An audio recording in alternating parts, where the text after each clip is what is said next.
And welcome back to another brand new episode of This Week in Disney History. We are back at the Epcot Center. It is food and wine? Sure, we'll call it food and wine. But there are so many things going on that happened this week at Epcot at This Week in Disney History. So why don't we go hit the road and see what we find out. And we're starting our day off here at the American Pavilion at the Epcot Center. Why? Because this date, September 6th, we're starting with September 6th, 1976, was the last day for the America on Parade at Walt Disney World and Disneyland, celebrating our bicentennial. Yay, America! Also on this date, September 6th, 1982, was the very first day that guests were allowed into the Epcot Center. And I know what you're saying, Milo, I thought October 1st, 1982 was Epcot's opening day, and you would be right. But they let friends and family into of the construction team. Family Construction Day, I think is what it was called. I don't quite remember. I've had a lot of concussions. But guests were welcomed into what would be the Epcot Center. Are there any more fun facts? There are, just like this one. Cue next day. And on September 7th, 1984, nearly 2 years after the opening of Epcot Center, this place right here, the Moroccan Pavilion, became the first pavilion in World Showcase to open up. So there was the original 9 pavilions inside of World Showcase. This was the 10th. So happy birthday, Morocco. Not like the country Morocco, but like the pavilion. So happy birthday. Also on this date, was September 7th, 1998. A sad day for many, as it is the last day for Mr. Toad's Wild Ride at Magic Kingdom. It has since been replaced by Winnie the Pooh's bouncy thingy. I don't know the name of it right now, so I should have looked that up beforehand. But that's cool. There's some Moroccan water. And that brings us to September 8th, 2017, where Club Mickey Mouse replaced the Mickey Mouse Club. But what was different about Club Mickey Mouse was that this was a show primarily airing on Facebook and Instagram as opposed to a television show like the Mickey Mouse Club. I think I'm stuck.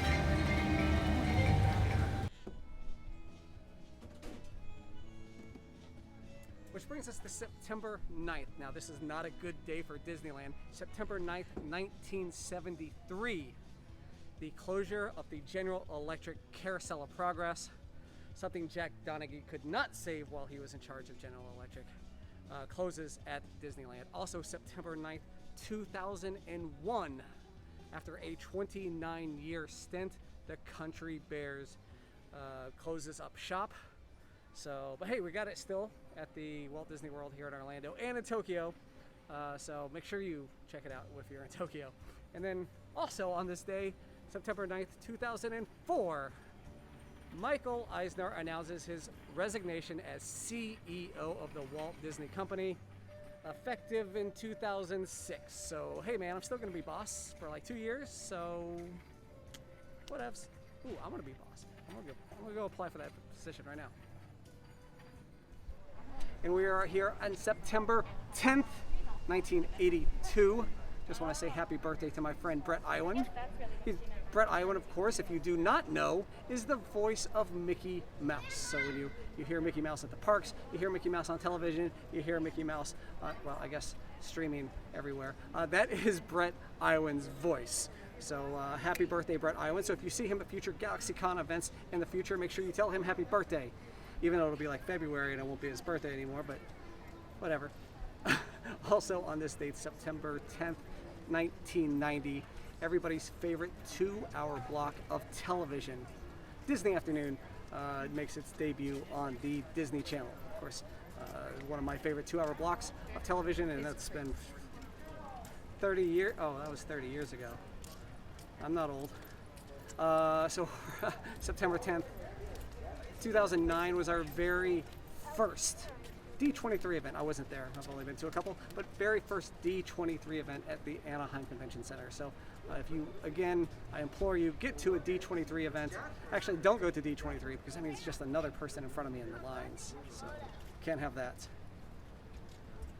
And that brings us to September 11th. Of course, we all know what happened September 11th, 2001. But at that time, Disney World was being cleared out by cast members, and Disneyland did not even open that day after the bombings at the World Trade Center. So a big day in American history and a big day, solemn day in Disney history as well. So let's go ahead and pick up the pace a little bit as we get to September 11th, 2009. We're here at Mission Space to celebrate Buzz Lightyear returning to Earth after an almost 4-month mission at the International Space Station. That's right, Buzz Lightyear as a toy action figure was taken to the International Space Station and returned on the Discovery back to Earth, where we are now. I love Earth. Which brings us to September 12th, the last day this week.